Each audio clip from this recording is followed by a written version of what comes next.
atiga 1,800,000 so'mga Rossiya do'konimizga mana shunday odamni ham ko'tarib turadigan mana shunday juda ham zo'r drabilkamiz keldi. Buni ko'ryapsizlar. Pichog'ini ustida o'zim aylanyapman mana. Bu drabilkamiz 2 kilovat dvigatel bilan jihozlangan. Poya somonlarni maydalashga juda ham zo'r drabilka hisoblanadi. Buni ishlash jarayonini ko'rsatamiz mana. Boshlari qani tiqamiz poya.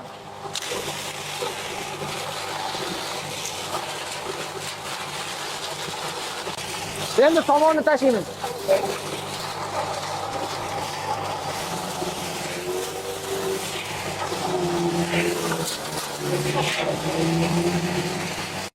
Mana akalar, buni mayda qilgandim. Mana somonni juda ham mayda qilib xohlasangiz, bundan ham mayda setkasini qo'ysangiz, bundan ham maydalab beradi.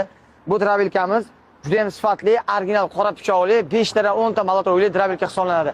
Drabilkamizni ishlash jarayonini o'zingiz ko'rdingiz. Ro'zg'or uchun mo'ljallangan somon poyalarni, makka poyalarni, xullas poyalarni, mosh poyalarni ham maydalaydigan drabilka hisoblanadi. Faqatgina bu drabilkamiz yem chiqarmaydi, don maydalamaydi. Ya'ni kimga shunaqa sifatli drabilka kerak bo'lsa, Roxunga murojaat qilaverasizlar. Narxlari ham hamyon bop. Atiga 1,800,000 so'mga mana shu drabilkani O'zbekiston bo'ylab klient bilan kelishgan holda dastavka qilib beraveramiz.